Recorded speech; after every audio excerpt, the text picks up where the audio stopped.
Kalian adalah seorang pengusaha sukses yang ingin mengembangkan usahanya, tapi kalian tidak tahu bagaimana caranya. Tenang, ada manajemen perusahaan. Apa sih manajemen itu?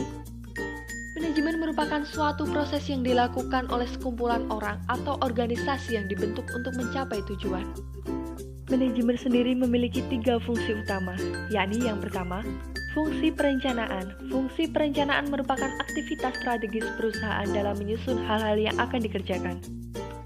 Fungsi perencanaan sendiri memiliki 3 jenis rencana, yaitu rencana jangka pendek atau short term, berisi informasi terperinci yang digunakan untuk menghitung prediksi pemasukan dan pengeluaran perusahaan di masa yang akan datang. Rencana jangka panjang atau long term. Rencana jangka panjang meliputi periode waktu sekitar 3-5 tahun ke depan, tingkat rincinya lebih rendah dibandingkan rencana jangka pendek. Rencana strategis berisi informasi yang biasanya tidak terlalu rinci dan sulit untuk dikualifikasikan, tetapi jenis rencana ini sangat menentu arah perusahaan di masa depan. Fungsi perorganisasian. Selain perencanaan, terdapat juga fungsi perorganisasian, di mana tujuannya adalah mempermudah manajer dalam melakukan pengawasan, serta menentukan orang yang dibutuhkan untuk menjalankan tugas dalam pencapaian tujuan organisasi. Dan yang nomor 3 ada fungsi pengendalian. Fungsi pengendalian adalah upaya untuk organisasi memastikan dan mengevaluasi menyeluruh terhadap kinerja organisasi. Dalam fungsi ini, manajer akan secara aktif melakukan pengawasan terhadap kinerja organisasi dan memastikan bahwa apa yang telah dikerjakan sesuai dengan perencanaan yang telah disusun.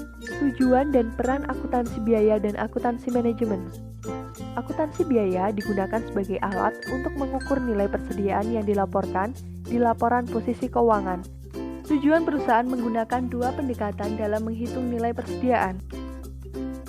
Untuk kebutuhan pelapor eksternal, metode penghitungan yang digunakan harus memenuhi karakteristik yang telah ditentukan, seperti didasarkan pada biaya historis aktual. Sedangkan, pada kebutuhan nilai persediaan untuk evaluasi internal, informasi yang dibutuhkan biasanya akan lebih rinci dan menuntut perhitungan hingga biaya per unit. Seorang akuntan manajemen seharusnya mempunyai menerapkan standar dan pengetahuan profesionalnya dalam proses penyusunan dan penyajian informasi keuangan. Perbedaan akuntansi keuangan dan akuntansi manajemen. Akuntansi keuangan mengelola informasi transaksi keuangan perusahaan dan di akhir periode menghasilkan laporan keuangan. Sedangkan akuntansi manajemen menghasilkan informasi keuangan yang akan dimanfaatkan oleh pihak manajemen atau internal saja. Yang kedua, akuntansi keuangan memiliki standar khusus. Lalu, akuntansi manajemen dibuat lebih fleksibel.